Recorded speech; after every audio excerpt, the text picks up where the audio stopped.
The following segment is sponsored by the Family Heart Foundation. September is Cholesterol Awareness Month, and while there are many treatment options for those living with high LDL cholesterol, the bad cholesterol, some are easier to access than others. Joining us now to discuss is preventive cardiologist Dr. Seth Baum. Thank you so much for joining us today. Thank you for having me. Of course. Okay, can you discuss how high LDL, also known as the bad cholesterol, can increase a person's risk for a heart attack or stroke, and what people can do to lower their LDL cholesterol?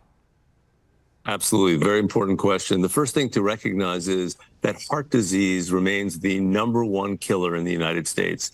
And LDL cholesterol, or that quote unquote bad cholesterol, is a major driver of heart disease.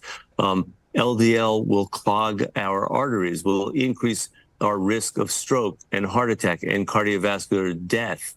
So this is a major issue.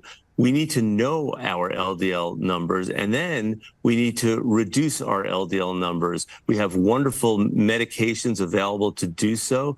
The problem is that insurance companies often block access to our most recent and, in some cases, our most effective medications at LDL reduction.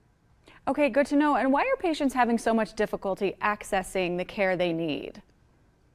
Yeah, so I'll give you an example with the PCSK9 inhibitors. In my view, the greatest lipid-lowering therapy in 30 years. We've had problems with barriers to access since their inception in 2015, and even today, about 90% of the prescriptions written by physicians for these medications are denied.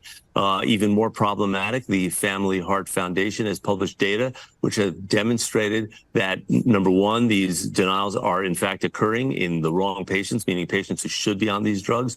And number two, that when the denials occur, they can lead to excess heart attacks and strokes and other cardiovascular events, and do so even in a matter of months. So there's a time urgency. We need to understand the power of LDL, the importance of reducing it, and we need to work on getting access to these drugs. Yes, absolutely. And do you have any advice for anyone who is having trouble navigating health coverage challenges?